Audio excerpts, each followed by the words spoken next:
பக்தி ஒளி நேயர்களுக்கு அடியேன் கோவிந்த பட்டரின் கோடானு கோடி நமஸ்காரம். மார்கழி மாசம் முடியக்கூடிய ஸ்டேஜ்ல இருக்கும் இல்லையா? இப்ப இந்த மார்கழி மாசம் 13/1/2026 மார்கழி 29. இன்னைக்கு என்ன பாசுரம் தெரியுமா?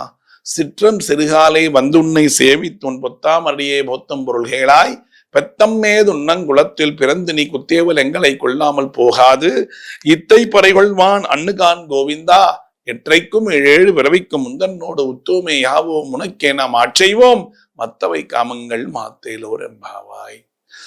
இன்றைய பாசுரப்படி உங்களுக்கு இந்த பாசுரத்தை நீங்கள் கோவிலிலே போய் கேட்டீர்களேயானால் உங்களுடைய காதுக்கு அது ஒலித்தால் போதும். இல்லை எனக்கு சொல்ல தெரியும், சித்தஞ்சிறுகாலே வந்துன்னை சேவி துன்பத்தாம் பவத்தும் பொருள்களாயின்னு எனக்கு சொல்ல தெரியும். வெல் அண்ட் குட், அருமை. இந்த பாசுரத்தை எல்லாருக்கும் தெரியும். இந்த பாசுரம் உங்களுக்கு தெரிந்தால் நீங்கள் போய் இந்த கோஷ்டியில போய் அருமையா சொல்லுங்க. என்னால அங்கெல்லாம் போக முடியாது சார், உங்க வீட்டுல சொல்லுங்க. இன்னைக்கு ஏந்திரிச்சு குளிச்சுட்டு கைகளை கூப்பி சித்தஞ்சிறுகாலே வந்துன்னை சேவித்து, ராகமா பாடணுங்கிற அவசியம் இல்லை. சித்தஞ்சிறுகாலே வந்துன்னை சேவித்து உன்பத்தா அவனுடைய பௌத்தம் பொருள்களாயின்னு படிச்சாலே போதுமானது. அதை படிச்சுட்டு நீங்க செய்ய வேண்டியது இன்னைக்கு என்ன செய்யணும், என்னைக்கு படிச்சாலும் கூடாரை வெல்லும் சீர் கோவிந்தா தவிர, கறவைகள் பின் சென்று காணம் சேர்ந்தன்பம் தவிர, இன்று நீங்கள் செய்யக்கூடியது அழகான பொங்கல். கருவேப்பிலை போட்டு மிளகை முழுசாக போட்டு ஜீரகத்தை மிளகையும் ஜீரகத்தையும் மறுத்து அந்த பொங்கல்ல போட்டு பாசிப்பருப்பு போட்டு நல்ல ஒரு அருமையான ஒரு பொங்கல் செய்யுங்க.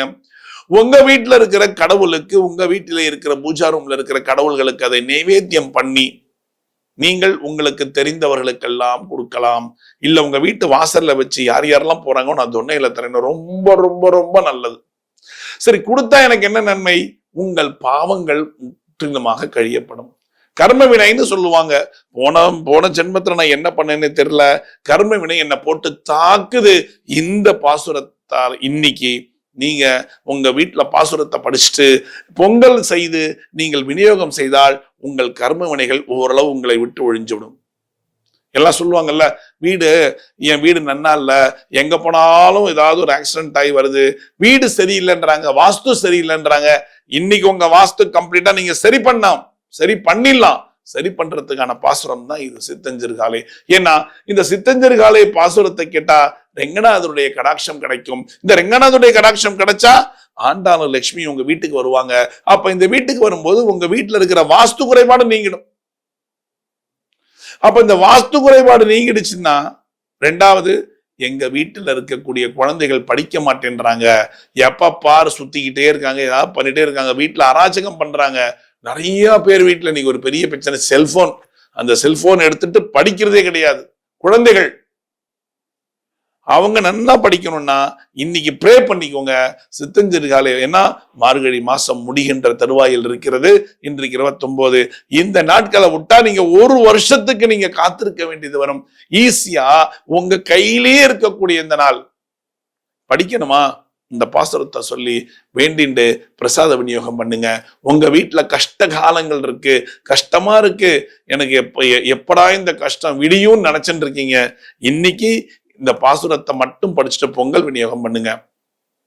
அதுக்கு அடுத்து நான் சொன்னேன்ல, வியாதியற்ற வாழ்க்கை வேணுமா, இந்த பாசுரத்தை படிச்சுட்டு விநியோகம் பண்ணுங்க. இந்த பாசுரத்துல இவ்வளோ பெரிய நன்மைகள் இருக்குன்னா ஏன் செய்யக்கூடாது?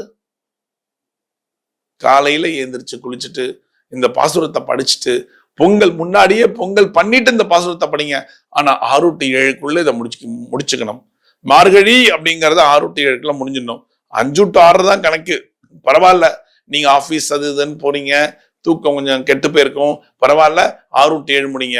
அப்ப இந்த 6 to 7 பண்ணணும்னா குறைஞ்சது 5 மணிக்கு நீங்க எழுந்திருக்கணும். எழுந்தவுடன் வாசலிலே அழகாக ஒரு கோலத்தை போடுங்க. கோலத்தை போட்டுட்டு இங்க வந்து பூஜை ரூம்லயும் ஒரு கோலத்தை போட்டுட்டு நேர குளிச்சுட்டு வந்து ஜாக்கிர ஜோதி ரூபாய் நமகன்னு சொல்லி ஒரு விளக்கேத்துங்க. அந்த விளக்கேத்திட்டு நீங்க பொங்கல் வைங்க. கடகடன் இப்பெல்லாம் குக்கர்ல வச்சா சர்ன்னு ஆயிடும் பொங்கல். குக்கர்ல வச்சு இறக்கி நெய்யை ஊத்தி நல்லா கலந்து உப்பை போட்டு ஜம்முன்னு கலந்து சுவாமிக்கு நைவேத்தியம் பண்ணிட்டு உங்க வீட்டுல இருக்கிறவங்களுக்கு கொஞ்சம் கொடுத்துட்டு நேர வாசலுக்கு போங்க. யாரெல்லாம் போய் கொண்டிருக்கிறார்களோ, ஒரு 10 தொன்னையா இருந்தாலும் பரவாயில்ல, அவங்கள கூப்பிட்டு இந்த பொங்கலை கொடுங்க. ரொம்ப ரொம்ப ரொம்ப உங்க மனசு ஹாப்பியா இருக்கும். உங்களுடைய மனக்குழப்பங்கள் விலகும். குழந்தைகள் படிப்பாங்க. எவ்வளவோ நன்மைகள் இருக்குங்க இதுல. ரெங்கநாதருடைய கடாட்சம் கிடைச்சா பின்னாடியே ஆண்டவருடைய கடாட்சம் உங்களுக்கு கிடைக்கும். அப்ப நீங்க செய்யலாம் தானே? இது பெரிய விஷயமே இல்லை, ஈஸியா செய்யலாம். உங்களுடைய தினமும் செய்யக்கூடியதான் இது. இப்போ இந்த படிக்கணும், யாரையாவது போய் அவனுக்கு என்ன ப்ராப்ளம்னு ஜாதகத்துல பார்த்து எல்லாம் பார்த்து அதுக்கான பரிகாரம் செஞ்சு தனியா அந்த செலவுகளே வேணாம். இன்னைக்கு செஞ்சீங்கன்னா, இந்த சித்தஞ்சிறுகாலை அன்னைக்கு நீங்க இந்த விஷயத்த செஞ்சீங்கன்னா உங்களுக்கு அனைத்து நன்மைகளையும் ஓடோடி வரும். நிதர்சனமான உண்மை. இதுக்காக தனி பரிகாரம் தேவையில்லை.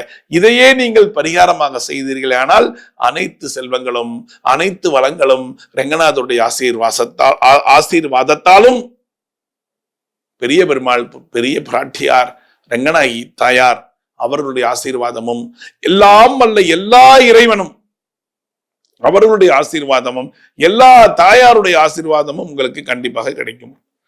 இந்த ஒரு விஷயத்துல கிடைக்குதுன்னா நீங்க ஏன் செய்யக்கூடாது? இன்னைக்கு ஏன் பாடக்கூடாது?